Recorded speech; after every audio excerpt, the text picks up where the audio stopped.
Il y a parfois des détails qui changent tout, des petites différences qui font justement toute la différence.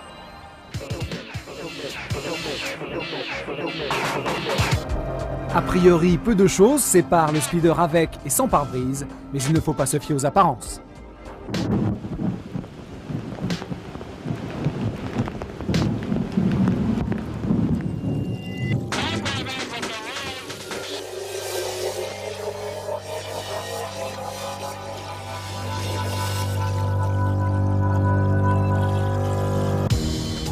Sans le pare-brise, le speeder ne ressemble presque pas à une automobile. Mi-barquette de compétition, mi-prototype de salon, il ne donne pas vraiment l'impression de pouvoir rouler sur route, et pourtant, c'est tout à fait légal. Étonnant, pas toujours très agréable, mais légal. Il faut juste prendre la peine de mettre un casque presque en permanence. Cela n'a rien d'une obligation, mais à 90 km/h, il est déjà difficile de garder les yeux ouverts.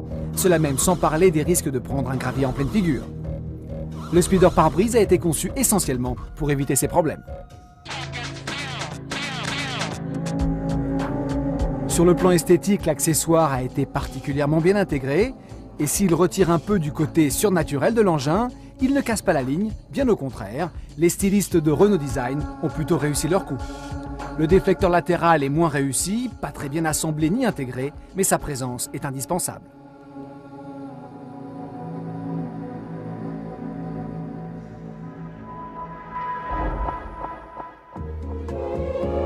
Le speeder garde en tous les cas toute sa folie et nous rappelle sur bien des points l'autre délire de Renault, c'était il y a plus de 15 ans. La R5 Turbo avait à l'époque fait l'effet d'une bombe, sa carrosserie était dérivée de la R5, mais on la reconnaissait à peine. Elle boursouflait, moteur en position centrale, développant 160 chevaux, on était bien loin des R5 de base, modeste traction d'à peine plus de 30 chevaux. La R5 Turbo ne ressemblait à aucune autre voiture disponible sur le marché, tout comme le speeder aujourd'hui.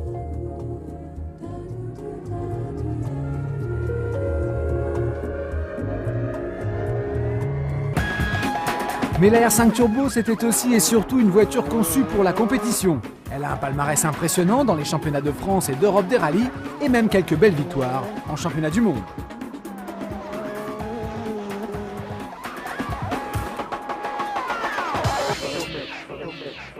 Les jeunes générations, c'est normal, préfèrent largement les lignes futuristes du speeder. Mais les puristes constatent que l'auto ne peut s'engager dans aucune compétition internationale. Heureusement, Renault organise un challenge réservé aux speeders.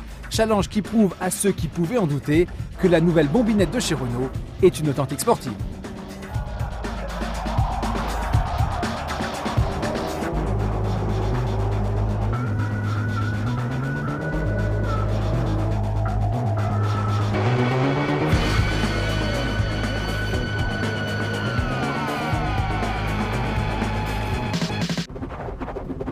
Avec la version pare-brise, pas besoin de casque ou de harnais, on peut désormais rouler cheveux au vent, comme dans n'importe quel cabriolet.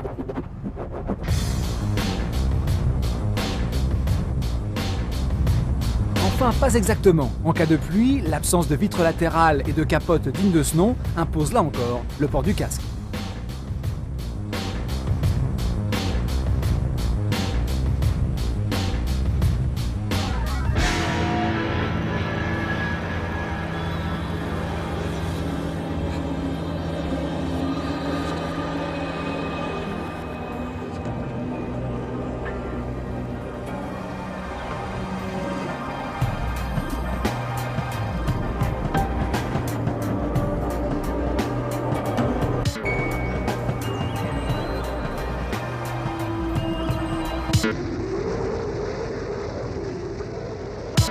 Alors c'est vrai, on a un peu l'air martien avec une telle voiture, sans vitre, sans chauffage, sans capote, sans le moindre élément de confort.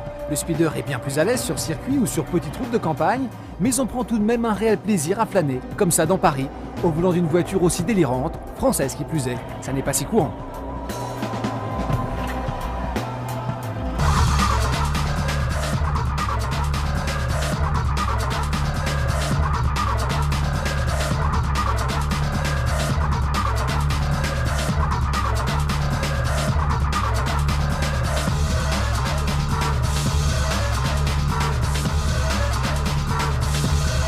Le feeder pare-brise est donc plus utilisable, un peu plus civilisé que la version normale, mais reste bien sûr un jouet à 200 000 francs tout de même. À ce prix-là, tout le monde ne peut pas se permettre de s'amuser, mais cela n'empêche pas bien sûr de rêver.